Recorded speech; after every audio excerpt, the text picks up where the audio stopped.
focus right now is we need to. Our expectation is that these high inflation readings that we're seeing. Brother, this guy stinks!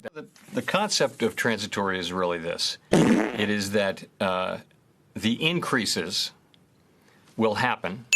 We're not saying they will reverse. That's not what transitory means. It means that the increases in prices will happen, so there will be inflation, but that the process of inflation will stop.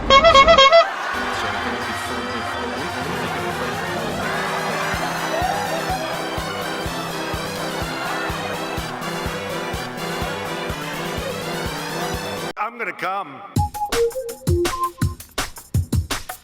No, don't pull. No. Ah! Damn.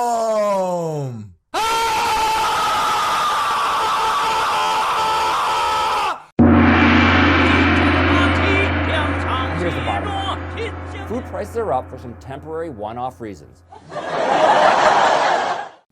But inflation overall is no biggie.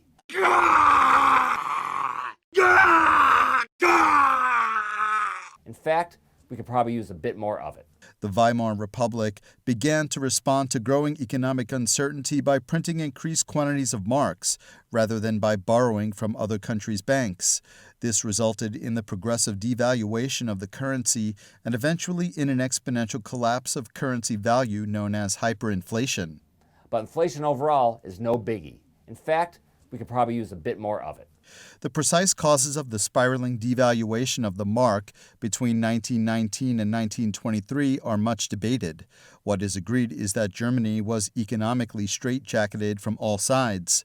Germany found itself unable to import more than a severely restricted selection of goods, which ordinary Germans could not afford, while its agricultural production was massively reduced.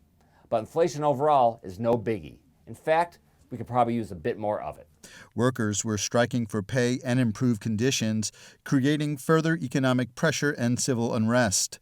Seeking a quick solution, the government simply printed more money to pay off the strikers. Flooding the markets with extra banknotes quickly caused prices to rise, as well as allowing unscrupulous borrowers to write off impossible-to-pay debts. In January 1923, a loaf of bread cost 250 marks. By November, the price had risen to 100,000 million marks. But inflation overall is no biggie. In fact, we could probably use a bit more of it. Workers were transporting wage payments home in wheelbarrows.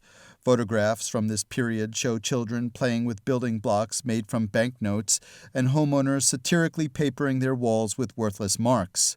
Factory workers would be paid twice daily, since by the afternoon, their morning wages would be considerably devalued.